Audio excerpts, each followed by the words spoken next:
Bonjour, bienvenue dans la série sur les échecs.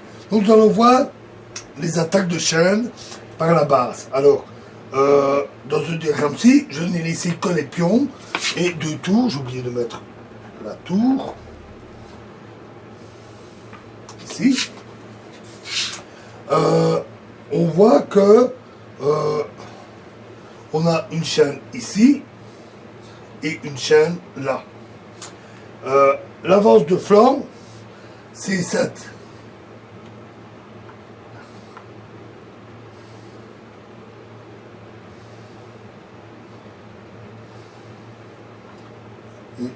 Ici, entame une pression sur D4. Excusez-moi, C7.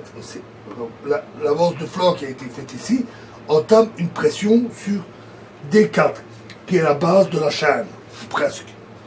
Tandis que l'avance de flanc F2, F4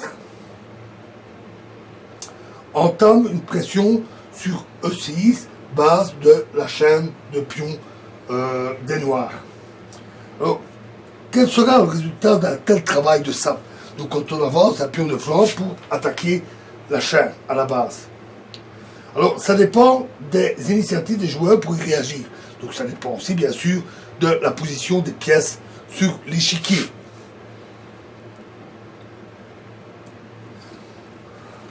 Alors voici un résidu classique qui s'obtient où les joueurs ont échangé leur pion de flanc contre un pion formant la base de la chaîne.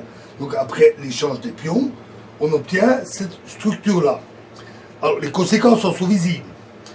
On a un affaiblissement des pions D4 et E6, ainsi qu'une ouverture des colonnes C et F.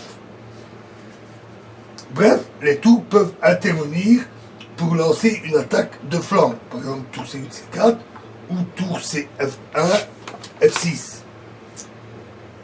Ou encore pour entreprendre une attaque enveloppante, par exemple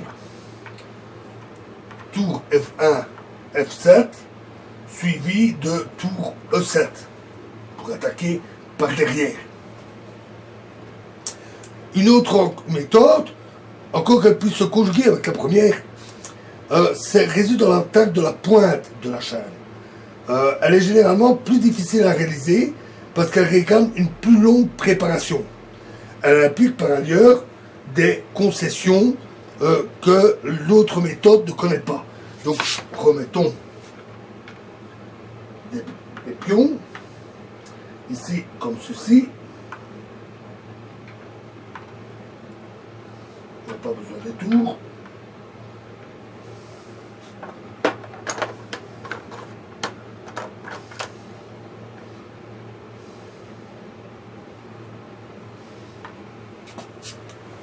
Alors, l'avance du pion F7 à F6, pardon, oui, l'avance du pion F7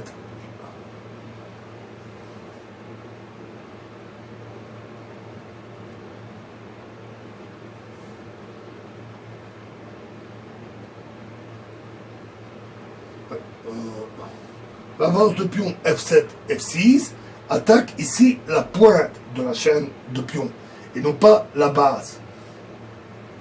Alors, selon les circonstances, les blancs peuvent réagir de différentes manières.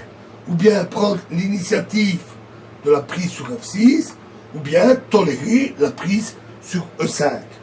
Bon, voici un exemple qui résulte d'un tel échange.